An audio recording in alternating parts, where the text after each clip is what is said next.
E um aspecto também que eu acho que você podia abordar, ô Zé Carlos, é que o Casa Grande Senzala ele vem num momento em que a discussão racial no Brasil era muito intensa. Muito intensa. E que ele passa para a cultura, né? Com sua influência dos boas, né? Aquela coisa toda. E aí vem o lado que a gente não pode... Eu estou propondo um enfrentamento com o Freire, não é esquecê-lo no sentido de rasgá-lo, é de lê-lo de outra forma. Não ficar bajulando, dizendo quão genial ele é, mas vamos avançar, vamos seguir. Quando surge a questão racial no Brasil, a eugenia. É isso aí. Exatamente. Então, até os anos 30, é aí que o genial no Gilberto Freire é que a gente tende a vê-lo como um autor reacionário, conservador, mas em relação ao negro, ele deu um show para a sua época, que temia uma africanização da cultura brasileira. Havia autores que diziam que o Brasil não tinha nenhuma alternativa, nenhuma solução, e nós regrediríamos à África por termos incorporado na nossa cultura e no nosso corpo a presença negra. Era um racismo explícito, né? Explícito. Do Nina Rodrigues, aquela turma toda que... Oliveira Viana. Ou a gente se branqueia, ou se faz uma política de branqueamento da população, ou estaremos perdidos, regrediremos à África. Nesse sentido, foi um certo alívio para ele também, né? O quê? O Gilberto Freire? O Gilberto Freire. O Gilberto Freire diz o contrário, a gente deve se ufanar da presença negra no Brasil. Nós aprendemos imensamente com os negros. Quem era chefe da cozinha dos brancos eram os negros. A nossa cozinha é negra. A nossa alimentação é negra. O menino branco, os brancos, aprenderam a falar português dessa forma que a gente fala, com as negras. As babás, né? O corpo negro, o vigor do negro, a capacidade de trabalho do negro, o Brasil seria inviável sem a presença negra. E não é um negro escravo, ele desqualifica o escravo, ele valoriza o negro, que no Brasil foi reduzido a escravo. Ele olha para o negro não como escravo, mas como uma cultura original, que conhecia técnicas. Ele valoriza muito a força do negro, a capacidade dele suar por todos os poros e ser adequado ao clima tropical. Então, a presença negra, longe de ser uma ameaça ao nosso horizonte de expectativa, pelo contrário, abre esse horizonte de expectativa. Olha que genial, cara. Isso nos anos 30. Exatamente. Naquele ambiente ali de ceticismo em relação ao futuro do Brasil por causa da presença negra. Não é? E nos anos 40 e 50, o Darcy dá preferência ao índio, né? Ele é um antropólogo que vai para o meio dos índios, né? Fica 10 anos. Você podia só falar um pouquinho dessa experiência dele como antropólogo? É uma coisa que existe no Manuel Bonfim, que é também outro grande intérprete do Brasil, e no Darcy Ribeiro. Afinal, quem é a matriz? Que raça? A palavra raça, o conceito de raça, todo mundo contesta. Isso não existe. Mas aparece no Darcy Ribeiro. Aparece no culturalista Gilberto Freire. De tal maneira que fica difícil fugir da palavra. Mas se você me perguntar se conceitue, não sei. Eu sei que há um tipo índio, há um tipo branco e há um tipo negro. Isso não pode contestar. E com culturas diferentes, com modos de ser diferentes. Não é? Desde o Manuel Bonfim, os antropólogos valorizam muito a miscigenação como indígena. Eles chegam a dizer, o Bonfim e o Darcy, que a matriz brasileira é branca e indígena. Tupi. É tupi. Branco tupi. Inclusive, uma coisa interessante... Que é uma forma de racismo, eu acho, em relação aos negros. Que é uma forma de esquecer a presença negra. Isso que eu ia falar, a predileção dele nítida, né, pelos índios. Por essa mestiçagem entre o branco e o índio. É como se o Brasil fosse melhor, como se o Brasil original fosse bom, porque seria essa mistura entre branco e índio. Que é uma forma também de excluir a presença negra, porque no século XVI já havia negro aqui. E nessa região do açúcar, Desde cedo o negro era presente. E a mestiçagem aqui aconteceu. Uma coisa nós temos que dizer, talvez o Gilberto Freire tenha razão. Eu vi recentemente um filme chamado 12 anos de escravidão, que é um filme sobre a escravidão nos Estados Unidos. Nossa, é um soco no estômago. Não dá para ver direto, não. Porque a violência de um branco racista, de um anglo-saxão, sobre o negro, é um negócio brutal. Eles descem a mão sem dó e piedade, como se negro fosse animal. Uma coisa inaceitável. E não sei se o Gilberto Freire tem razão. Aliás, os brancos lá, anglo-saxões, eles evitam contatos interraciais, eles evitam cruzamento, eles evitam a mestiçagem. Apartheid racial. É apartheid mesmo. Apartheid e ódio racial. Aqui no Brasil, diz o Gilberto Freire, não houve isso. Somos mulatos. Somos morenos. Não houve apartheid aqui. A conclusão é de que ele tira é que o branco português já era um mestiço. Já era quase africano, ele está na fronteira, ele era meio mouro. Não era um branco de tipo anglo-saxão ou germânico. Ele não tinha ódio racial. Ele já era ele já convivia com as negras. Mouro, né? Ele já era ele sonhava com a moura, que é uma morena. Não é? E o fato é que nós, brasileiros, não fizemos o apartheid. O branco europeu, o português, não se manteve distante. Não se manteve indiferente à negra. Era uma população reduzida também para colonizar um império, né? E nos Estados Unidos vieram família, eles vieram com brancas. Mas o importante aqui que o Gilberto Freire parece mostrar é que a escravidão racista anglo-saxã não gerou um povo mestiço. E aqui houve mestiçagem. Há um povo mestiço aqui. Se há um povo mestiço, é porque o branco não era tão violento assim. Não havia tanto ódio racial assim. É porque não era tão branco assim. Já era mestiço. Era mestiço. Agora, então, ele está tentando pegar aqui a originalidade da cultura brasileira, comparando com o modelo anglo-saxão. Não é? Me diga. Muito mais rico, não. E assim, eu queria. Porque a gente fala da descendência, da mestiçagem. Não, todos nós somos mulatos. Mas com o negro, com o índio, some, né? A presença indígena foi sendo. Eles foram dizimados. Foram dizimados, incorporados também, as mulheres principalmente, né? E outra coisa interessante que o Darcy fala é que não existe um índio genérico. Né? Cada tribo uma tribo. É uma tribo, é. E que tem a sua cultura própria. É uma riqueza cultural imensa, já que cada tribo tem sua cultura. Você imagine 1000 tribos. São 1000 culturas diferentes. Não há homogeneidade no meio indígena. Olha, os brancos cristãos têm essa conta a acertar com o Deus deles, hein? Eles destruíram civilizações. Eles cometeram um genocídio na América. E quando não foi genocídio, diz o Darcy, foi etnocídio, que é o índio sobrevive, mas não é mais índio. Foi deculturado. Ele perdeu sua alma, perdeu sua identidade. Vive aí perdido, sem direção, como aquele personagem lá do Maíra, esqueci o nome dele, que ele foi ser, olha o índio foi ser seminarista, foi para Roma. Os jesuítas queriam fazer um índio padre. Só que esse índio, chegando em Roma, ele viu que não era padre, que ele não entendia nada de cristianismo, que ele não tinha fé nenhuma.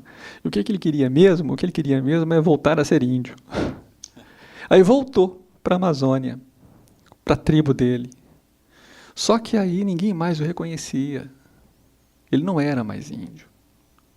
Então, ele não era nem branco e nem índio. E nem tinha lugar, né? E não tinha lugar. Ele se matou no final. Então, isso é que eles chamam do trabalho de deculturação. É de retirar do outro a sua cultura. E depois aculturá-lo, colocar uma outra cultura no lugar. Mas com o índio isso não aconteceu, não. Ele não aceitava outra cultura. Ou mesmo quando aceitava, ele não se integrava plenamente.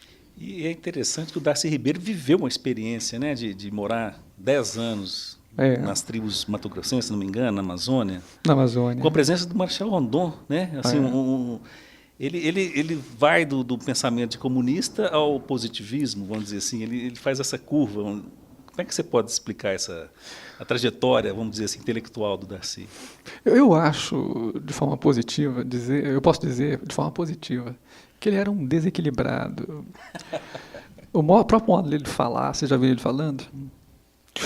Egocêntrico. Exuberante, egocêntrico. É um homem especial. É desequilibrado aqui no bom sentido. Não é um homem igual. Nós mortais. Igual a gente aqui. Não sei, pode ter algum aqui que não seja. Mas ele não é um homem comum. Não é? Ele é ilimitado, parece. Ele faz muitas coisas ao mesmo tempo.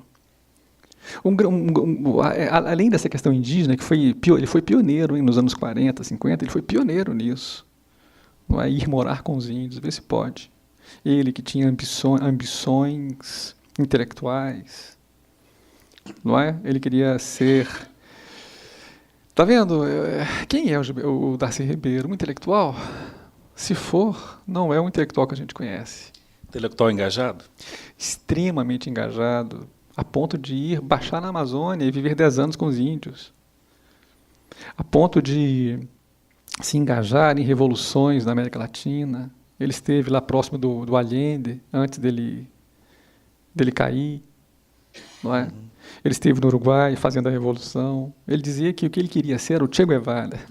Ou o imperador do Brasil. Ou o imperador, tá vendo? É uma pessoa assim que quer ser o imperador e o Che Guevara, ou Fidel Castro. É um pouco delirante. Ele queria morrer assassinado, né? Ele falava... Queria ser um mártir. Não é? O ideal dele é se tornar um outro Tiradentes. O que pensar de um homem assim, hein? E o pior é que ele foi ministro da Casa Civil do João Goulart. O João Goulart estava com uma assessoria muito perigosa mesmo. Porque... Não, o plano de reforma a ser implantado, né? Reformas radicais.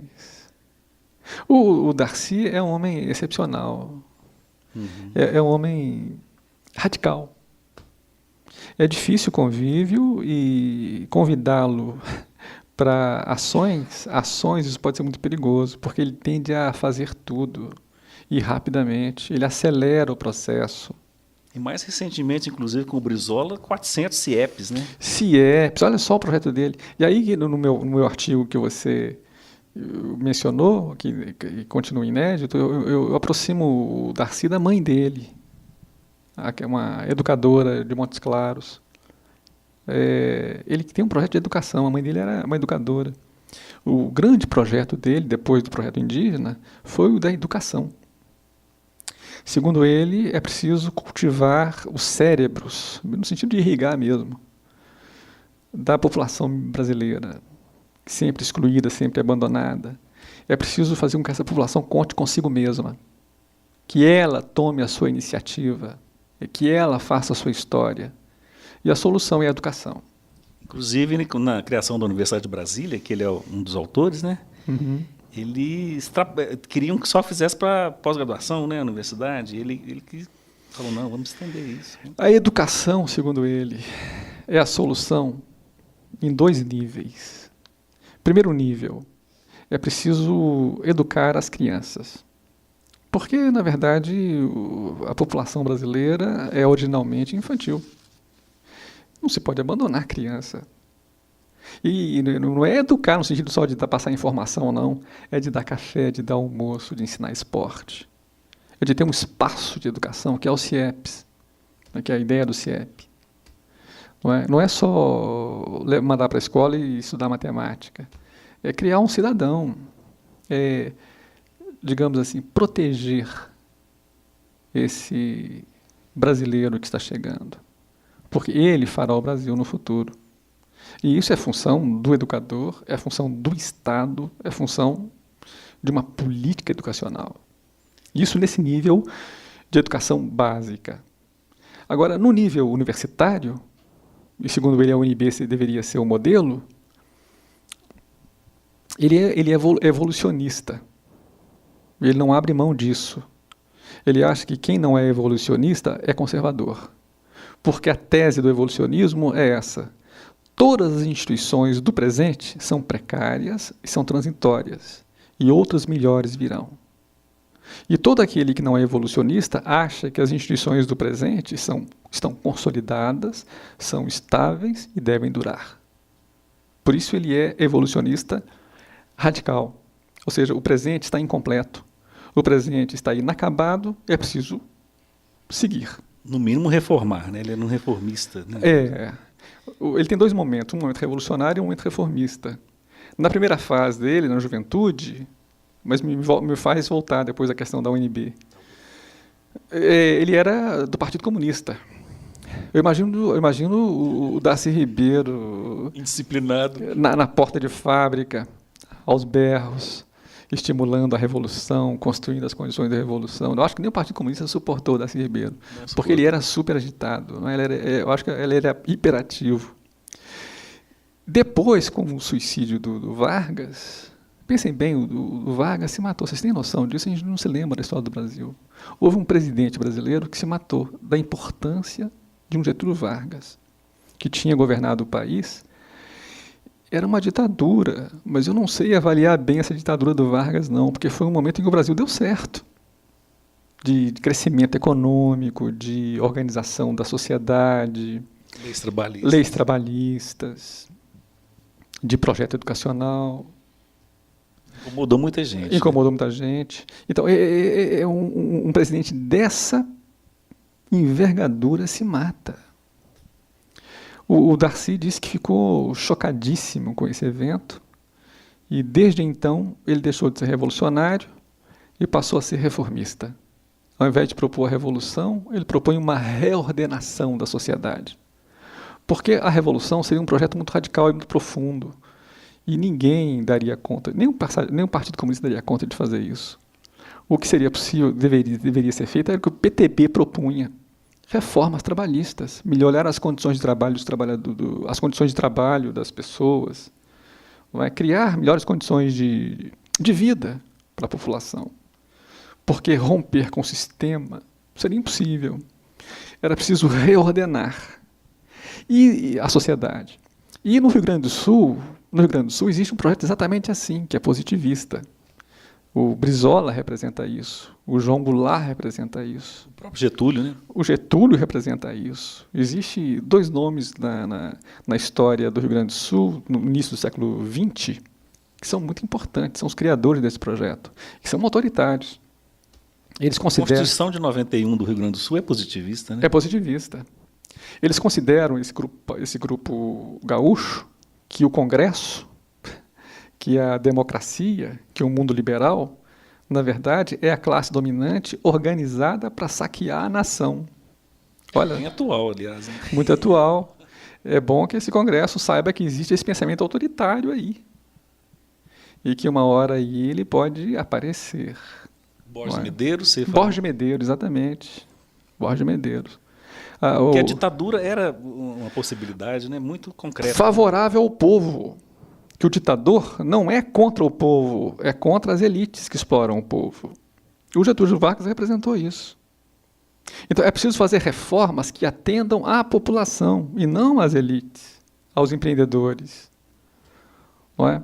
Esse projeto gaúcho, que o Brizola passou a representar, o Darcy Ribeiro também... É preciso que alguém faça alguma coisa. Eles querem fazer alguma coisa. De forma autoritária, mas farão alguma coisa. E em favor da população. Então ele se associou no sentido da reordenação social, e não mais da revolução, a esse grupo gaúcho. E em relação ao positivismo, ele acha que Conte não está totalmente errado, não. Ordem e trabalho, só que está errada a divisa da bandeira. Não é ordem e progresso. A palavra de ordem do Conte é amor, ordem e progresso. É preciso haver ordem e progresso, mas sem a violência que tem havido. É preciso haver aquela frase do Che Guevara que eu acho genial, que é a minha frase. É preciso endurecer, mas sem perder a ternura. Jamais. É preciso construir uma ordem, mas sem perder a ternura, jamais. Atendendo a população, criando um bem-estar, uma situação de bem-estar para a população. Esse era o projeto do Darcy Ribeiro. Pois é, um projeto que foi derrotado de alguma forma. Derrotado. Porque, inclusive, o Moreira Franco entrou e acabou com o CIESP. Completamente, né? Derrotado. Agora, ele falava dos gloriosos fracassos dele, né, de alguma forma.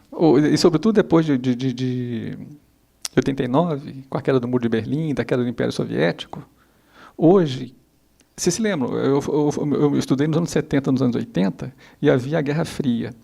E o grande problema era esse: o que vai ser o futuro? Capitalista ou comunista? As pessoas se dividiam. Hoje a gente já tem uma resposta para isso. O capitalismo venceu.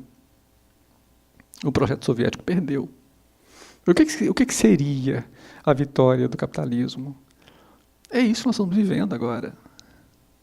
Tudo só faz sentido se der lucro. O objetivo das pessoas não é mais o bem-estar ou a felicidade geral, uma sociedade justa. É um enriquecimento. Você tem que aprender a se enriquecer. Você tem que criar e ter ideias e estratégias para o enriquecimento. A competitividade global impõe a todos um comportamento competitivo. Há uma espécie assim de desmantelamento do estado do bem-estar social. Hein? O mercado, são as regras do mercado que se impõem hoje à sociedade. O PT, de uma certa forma, está sendo desmontado por essa revolução. Além de ele mesmo ter sido vítima dela, porque ele também começou a querer se enriquecer, visar um enriquecimento, esqueceu o seu projeto original, que é de criar um capitalismo com inclusão social, que é esse projeto que infelizmente foi perdido, mas terá que ser reconstruído, porque eu não consegui votar em ninguém que não proponha isso, capitalismo com inclusão e proteção social, com preocupações sociais. Mas em 89, 90, a lógica capitalista não é de preocupação social e de proteção social, não. É de competitividade. É um salve-se quem puder. De tal maneira que se alguém te chamar de desonesto, você dirá, sou, e daí? Deu certo. Eu não estou rico. O Noam Chomsky fala das corporações, né? De como é que elas estão dominando o mundo. É o poder da grana, é o poder do dinheiro. As corporações mandam. E olha, e a gente sabe que todas as guerras no passado foram resultado desses enfrentamentos por mercado, por aumento de poder econômico. E se agora isso é o valor, poder econômico, essas corporações vão se enfrentar e nós chegaremos... Você acha que uma terceira guerra mundial é impossível? Não, definitivamente. Você acha que a Segunda Guerra Mundial foi a última? E aquela aconteceu lá na Europa. Essa que vai acontecer vai ser realmente mundial. Porque a China está crescendo. A China adotou uma nova estratégia de combate. Ela é comunista, hein? Ela é a República Popular da China. Mas só que ela sabe que o modo do Ocidente estrangular os seus adversários é com o mercado.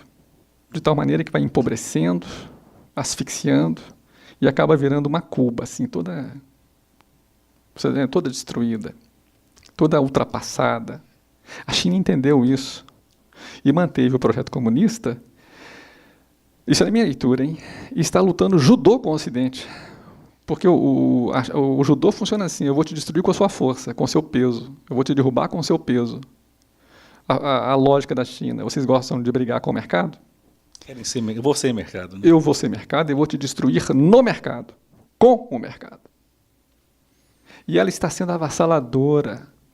Eu vejo os jornais franceses lá, o telejornal francês, a situação francesa é dramática, não há emprego, porque os produtos chineses estão em todo lugar. Se a lógica é da competitividade, a China está